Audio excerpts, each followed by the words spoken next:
Saka vanhu vaitengesa muflea market imomo vakabviswa vakaendeswa mujuraho muya maitengeswa miriwo nemadomasi. Ndikatarisa kwarumwe kune complex yakavakwa ikoko yakanaka chaizvo, building refu iriko ikoko. Ukatarisa izvezvi ikadzoka zvekare pamachipisa panapa pari parengi ipapo yemabhazi anoenda kuSouth Africa. Pane building zvekare yakavakwa ipapo irefu mabuilding aya maupstairs pada kuitwa futi zvekare complex. Yeah, the voice Kadoma.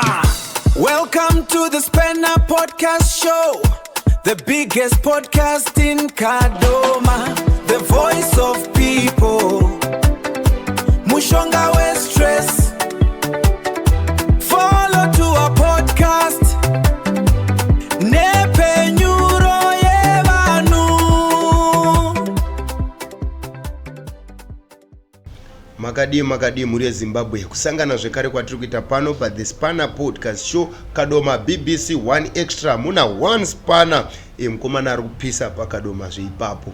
Nyaya ndakakubatirai pano inyaya yemukadoma mugeto ratinogara.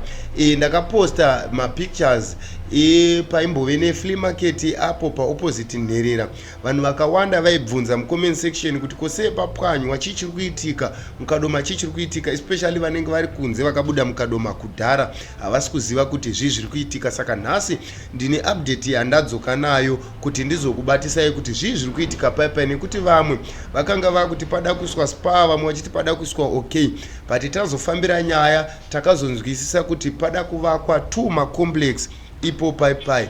Saka vanhu vaitengesa muflea market imomo vakabviswa vakaendeswa mujuraho muya maitengeswa miriwo nemadomasi ndoma vakaiswa imomo. Zvoreva kuti vaimboshanda imomo vachitengesa miriwo nemadomasi vakaiswa kudivi ravo, and then vaitengesawo hembe vakaiswa kudivi ravo. Then paipai pari kuda kugadzirwa kuti paiswe 2 macomplex kuti nzvimbo yedu idevelopewo itewo zvakanaka.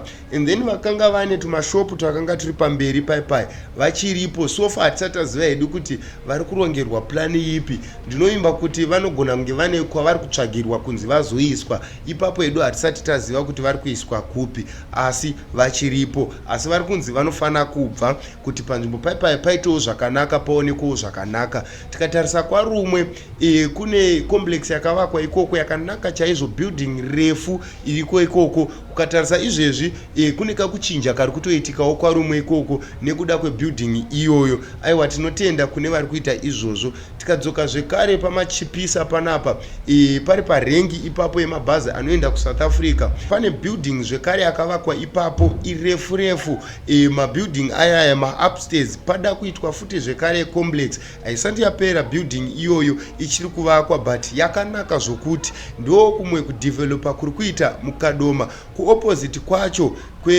kwepharmacy ikoko kune shopu iriko yakavakwa zvekare complex kakanzi Tauya complex. Ndakakaposta zvekare papage pedu, vanhu vakakomenta vakaratidza kuona kuti zvinhu zviri kuchinja mukadoma. Ndo zviri kuitika muri Zimbabwe mukadoma.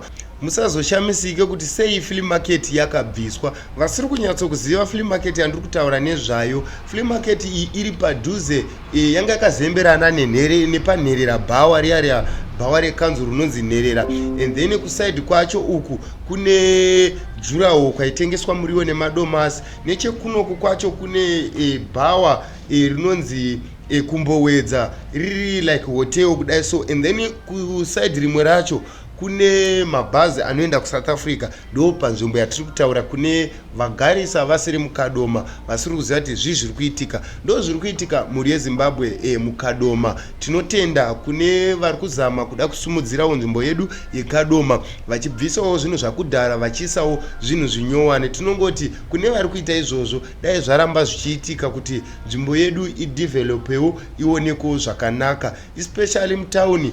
Makanga mumbori nerobot 1 but iko zvino izvi maane rimwe robot rechi2. Zvinhu zvatiri kufarirawo kuti zviri kuitwa mukadoma zviri kusumudzirawo nzvimbo yedu. Aiwa, tinokutendai muri yeZimbabwe nelove and support yamunotipa papage panapa. Ndiyo update yandanga ndakakubatirai muzuva ranhasi. Kana kari kekutanga kusvika pano chibva ngosubscribe, kulike, commenta nekushare kuti tiwanewo simba rekuramba tichikutsvagirai maupdates ezvinenge zvichiitika makona mana ese enyika.